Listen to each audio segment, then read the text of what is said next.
الحمد للہ رب العالمین والصلاة والسلام علی سید الانبیاء والمرسلین وعلی آلہ واصحابہ وازواجہ واہل بیتہ وعلماء ملتہ وأولیاء أمته أجمعين. قال الله تعالى في القرآن المجيد والفرقان الحميد: لقد كان لكم في رسول الله أسوة حسنة. وقال الله تعالى في مقام آخر: ويؤثرون به على أنفسهم وَلَوْ كَانَ بِهِمْ خَصَاصَةٌ. صدق اللہ العظیم. ان اللہ وملائکتہ یصلون علی النبی یا ایہا الذین آمنوا صلوا علیہ وسلموا تسلیما.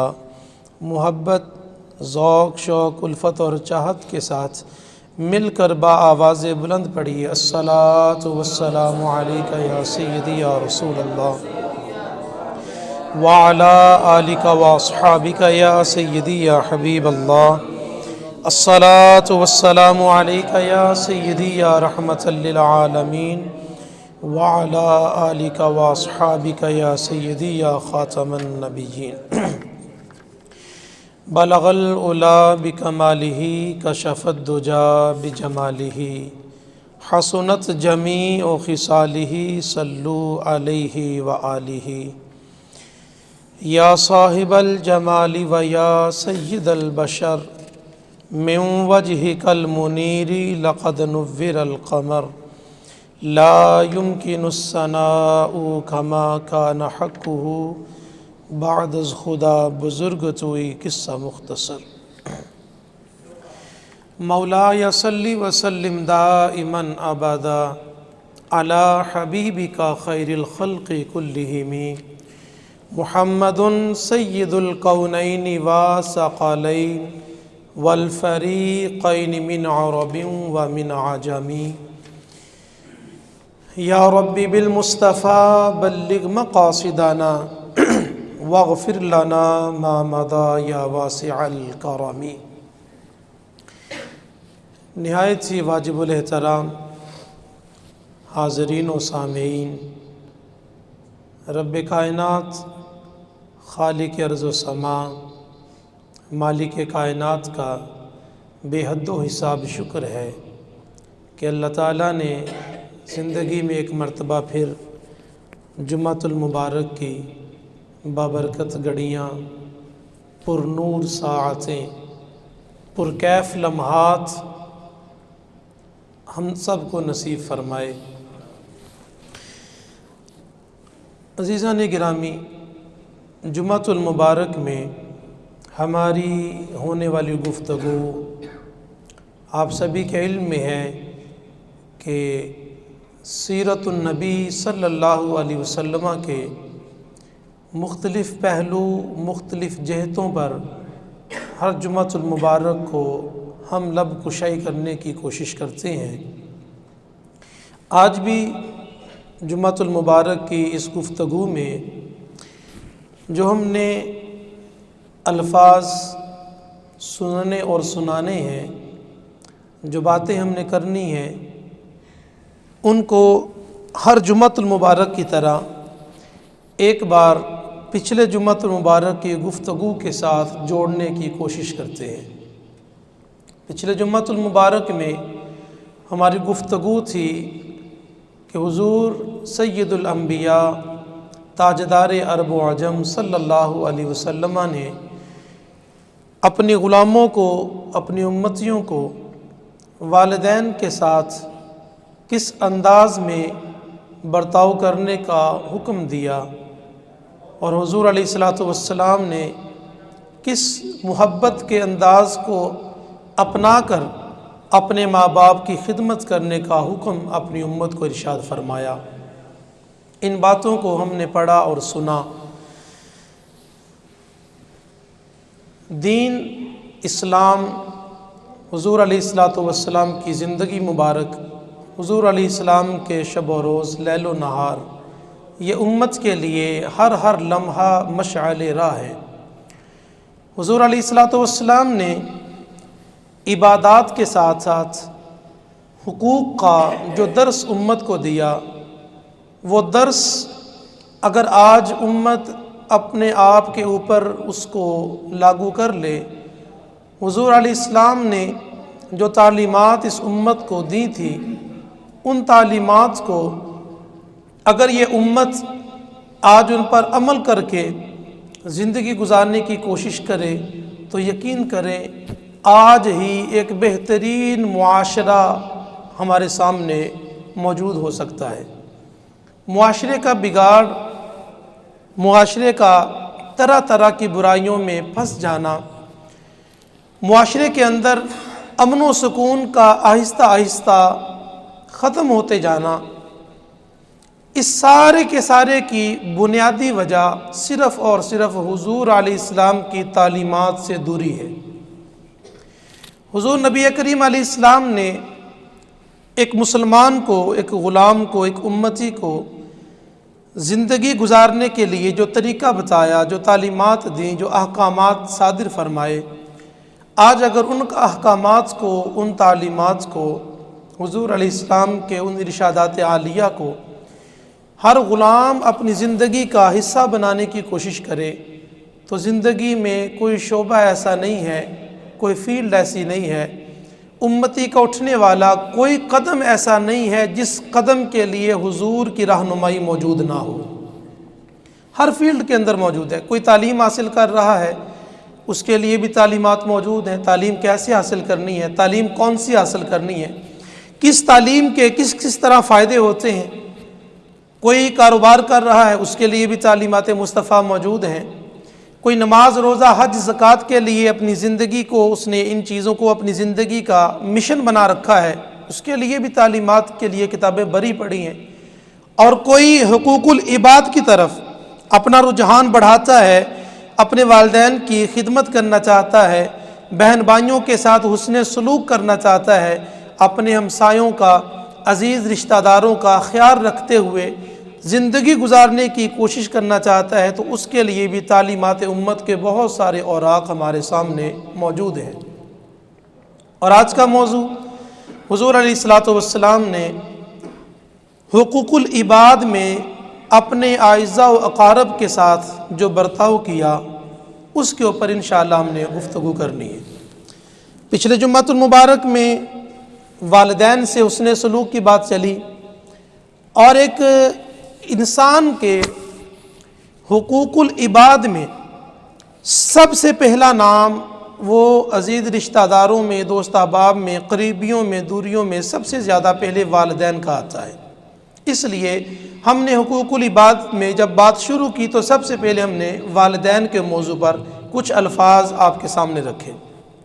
دوسرے نمبر پر والدین کے بعد پھر اپنے بہن بھائی، اپنے خون کے رشتہ دار، اپنے عزیز و اقارب، اور اس کے بعد پھر اپنے ہمسائے، اپنے محلے دار، پھر اس کے بعد اپنے دوست، اپنے قریبی، اپنے جاننے والے، اس کے بعد امت مسلمہ میں سے ہر وہ شخص جس کو ایک دوسرے امتی کی، مسلمان کی، ایمان والے کی کسی بھی شعبے میں رہنمائی کی ضرورت ہے تو حقوق العباد میں پھر اس کا درجہ آ جاتا ہے۔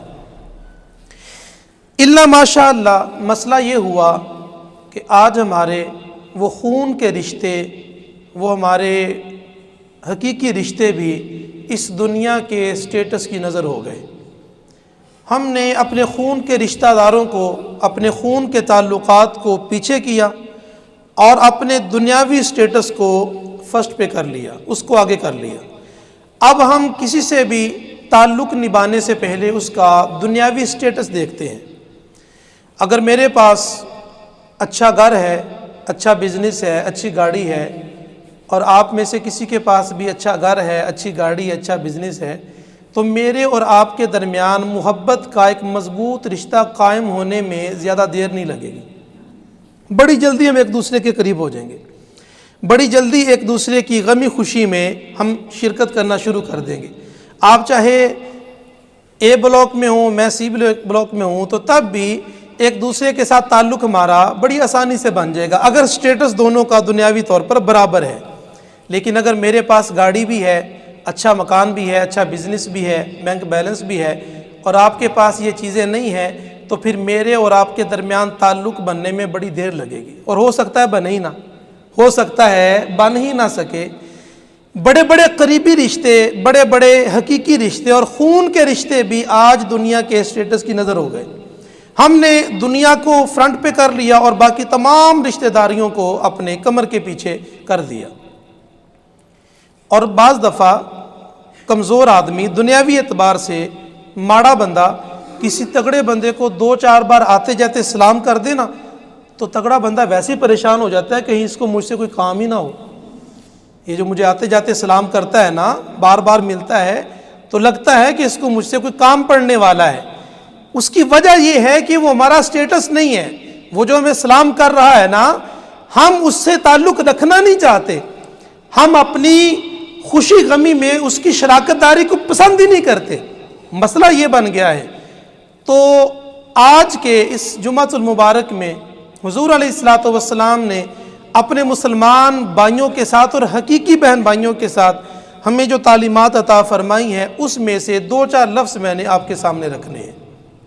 حضور علیہ الصلوۃ والسلام کے حقیقی خون کے رشتے والے بھائی اور بہن موجود نہیں تھے۔ آپ کے علم میں ہے، آقا علیہ الصلوۃ والسلام کا نہ حقیقی بھائی تھا اور نہ حضور علیہ الصلوۃ والسلام کی حقیقی بہن تھی، لیکن آقا علیہ الصلوۃ والسلام کی رضائی بہن بھی تھی اور حضور کا رضائی بھائی بھی تھا۔ حضور علیہ الصلوۃ والسلام کے حقیقی بہن بھائیوں کے علاوہ ایک حضور علیہ الصلوۃ والسلام کی چچا زاد بہن بھی تھی، حضرت سیدنا علی مرتضیٰ رضی اللہ تعالیٰ عنہ، آپ کی ہمشیرہ محترمہ، جن کو ام ہانی کے لقب سے جانا جاتا ہے۔ سیرت کی کتابوں میں آپ کے بارے میں بہت کچھ موجود ہے۔ حضرت ام ہانی جناب ابو طالب کی صاحبزادی تھی۔ حضور علیہ الصلوۃ والسلام نے اپنی زندگی کے 17 سال کے قریب کا عرصہ جناب ابو طالب کے گھر میں گزارا۔ حضرت عبد المطلب آپ کے دادا جان، آپ کے وصال کے بعد آپ جناب ابو طالب کے ان کی معیت میں آپ نے تقریباً 17 سال کے قریب عرصہ گزارا۔ 17 سال کا عرصہ گزرا۔ جناب علی مرتضیٰ رضی اللہ تعالیٰ عنہ، حضرت جعفر طیار، حضرت عقیل، یہ حضور علیہ السلام کے چچا زاد بھائی تھے۔ ان کے ساتھ ساتھ حضور علیہ السلام کی 4 چچا زاد بہنیں تھیں جناب ابو طالب سے۔ ان بہنوں میں سب سے بڑی بہن تھی جناب ام ہانی، اور ان کے ساتھ حضور علیہ الصلوۃ والسلام کو ایک خاص شفقت تھی، خاص انسیت تھی، خاص محبت تھی۔ اس کی ایک وجہ یہ تھی کہ یہ حضور علیہ الصلوۃ والسلام کے چچا کی بہنوں میں عمر میں سب سے بڑی تھی، اور پھر اس گھر میں 17 سال کے قریب کا عرصہ حضور کا اس خانوادے کے ساتھ گزرا تھا۔ اور حضور علیہ السلام نے اعلان نبوت سے قبل مکہ مکرمہ میں جناب حضرت سیدہ خدیجہ رضی اللہ تعالیٰ عنہ سے جب نکاح ہوا، اس نکاح سے پہلے حضور نے اپنے چچا جناب ابو طالب کو حضرت سیدہ ام ہانی کے نکاح کا پیغام بھیجا تھا کہ میں ان سے نکاح کرنا چاہتا ہوں۔ تو جناب ابو طالب نے اپنی صاحبزادی حضرت ام ہانی کا نکاح حضور سے کرنے کے لیے معذرت کر لی اور عرض کی، اے میرے بھتیجے، آپ سے نکاح کرنے کی کس کی خواہش نہیں ہے؟ اے میرے بھتیجے، آپ کے قدموں پر تو زمین و آسماں قربان کر دوں، لیکن مسئلہ یہ ہے کہ میں اپنی اس بیٹی کا رشتہ کسی اور جگہ پر طے کر چکا ہوں، اور اب وہاں سے رشتہ توڑ کر آپ کے ساتھ جوڑنا یہ اخلاقی طور پر مناسب نہیں ہے، اس لیے میں معذرت چاہتا ہوں۔ حضور علیہ السلام کا یہ وقت گزرا۔ آقا علیہ الصلوۃ والسلام کو جناب ام ہانی سے بڑی شفقت تھی، بڑی محبت تھی۔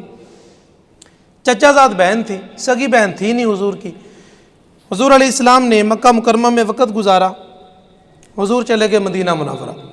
مدینہ منورہ میں وقت گزرنے کے بعد آقا علیہ الصلوۃ والسلام نے جب مکہ فتح کرنے کا ارادہ کیا اور 8-10 ہزار کا حضور لشکر لے کر مدینے سے مکہ کے لیے روانہ ہوئے، آقا علیہ السلام جب مکہ مکرمہ میں پہنچنے لگے تو اس وقت حضرت ام ہانی یہ مکہ مکرمہ میں ہی تشریف فرما تھی. آپ کے 4 بیٹے تھے حضرت ام ہانی کے. 2 روایات ہیں. ایک کے مطابق جناب ام ہانی نے اسلام شروع وقت میں ہی قبول کر لیا تھا جب حضور علیہ السلام مکہ مکرمہ میں موجود تھے ہجرت سے پہلے، لیکن آپ نے اپنے اہل خانہ سے، اپنے شوہر سے اپنے مسلمان ہونے کو، اسلام کو، ایمان کو چھپا کے رکھا تھا. آپ کا شوہر مسلمان نہیں تھا، آپ نے چھپا کے رکھا. دوسری روایت یہ ہے کہ آپ نے فتح مکہ کے موقع پر ہی اسلام قبول کیا تھا، لیکن پہلی روایت یہ زیادہ مضبوط ہے. آپ کا شوہر اسلام اس نے قبول نہیں کیا. جب حضور مکہ فتح کرنے کے لیے مدینہ منورہ سے نکلے، آج حضور علیہ السلام وہ محمد صلی اللہ علیہ وسلم نہیں ہیں جو مکے سے مدینے کی طرف گئے تھے مجبور ہو کر، پریشان ہو کر، کفار سے چھپ کر. وہ نہیں ہیں، بلکہ آج آمینہ کے لال دنیا کے اوپر بادشاہی کرتے ہوئے مدینے سے 10,000 کا لشکر لے کر نکلے تھے. آج وہ باتیں نہیں تھیں جو حضور کو مکہ سے جاتے ہوئے پیش آئی تھی، بلکہ آج اس لشکر کے سامنے آمینہ کے لال کے راستے میں جو رکاوٹ آتی تھی وہ حضور کے صحابہ کے قدموں سے لگ کر پاش پاش ہو جاتی تو راستے کلیئر ہو جاتے تھے. آج حضور ایک فاتح بن کر آئے تھے. آج آمینہ کے لال امام الانبیاء کا تاج پہنے حضور اپنی اونٹنی پر سوار آمینہ کے لال اسلام کا پرچم بلند کیے ہوئے مدینہ منورہ سے 10,000 کا لشکر لے کر مکہ کو فتح کرنے نکلے تھے. اور یہ 10,000 کا لشکر جب مدینے سے نکلا، اس نے نعرہ تکبیر بلند کیا، اللہ اکبر کی صدا. جب 10,000 مجاہدوں نے ہاتھوں کی تلواروں کو بلند کر کے اللہ اکبر کی صدا لگائی نا، تو مدینے سے لے کر مکے کے راستے اللہ اکبر کی صداؤں سے گونجنے لگے تھے. آج حضور کسی اور ہی رنگ میں نکلے تھے.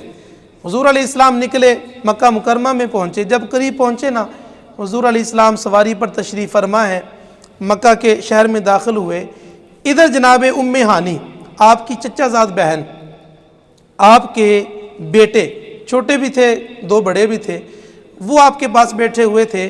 تو آپ سے باتیں کرنے لگے، کہنے لگے امی جان آج سنا ہے ہمارے ماموں مکہ واپس آ رہے ہیں، آج ماموں مکے میں واپس آ رہے ہیں.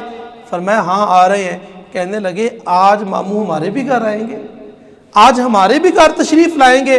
تو جناب ام ہانی کے دل بھر آیا، آنکھوں میں آنسو آ گئے اور سوچنے لگیں کہ اب تو حضور کی شان ہی کچھ اور ہے، آج تو مقام ہی کچھ اور ہوگا، آج تو رنگ ڈنگ ہی کچھ اور ہے. آج تو اتنا بڑا لشکر لے کر آ رہے ہیں اور آج تو مکہ فتح ہوگا، آج تو بڑے بڑے فیصلے کرنے ہیں حضور نے.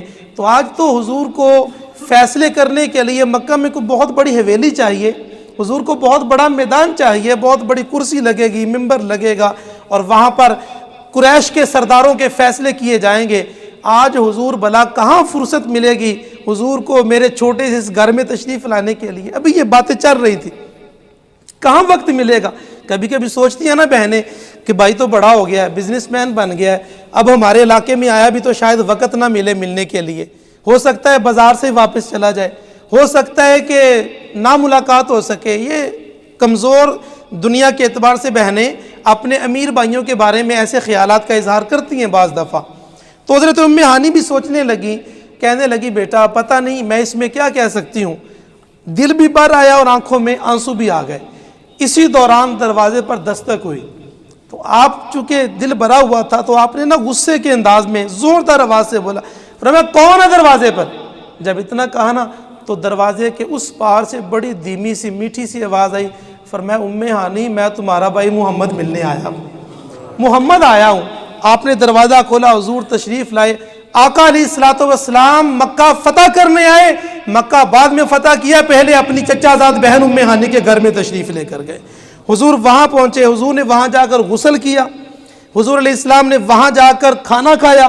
آقا علیہ السلام نے 8 نفل پڑھے، دعا کی اور دعا کرنے کے بعد حضور مکہ فتح کرنے کے لیے حرم مکہ میں پہنچے. حضور علیہ السلام کی حقیقی خونی بہن نہیں تھی، لیکن آقا علیہ السلام نے دنیا والوں کو یہ پیغام دیا کہ دنیا والوں بہنیں کتنی ہی بڑی ہو جائیں، کسی بھی اسٹیٹس کی ہوں، عمر میں بڑی ہوں یا چھوٹی ہوں، دنیا کے اعتبار سے اسٹیٹس کم ہو یا چھوٹا ہو، بہنیں ہمیشہ زندگی میں آخری سانسوں تک اپنے بھائیوں کا راستہ دیکھتی رہتی ہیں۔ اور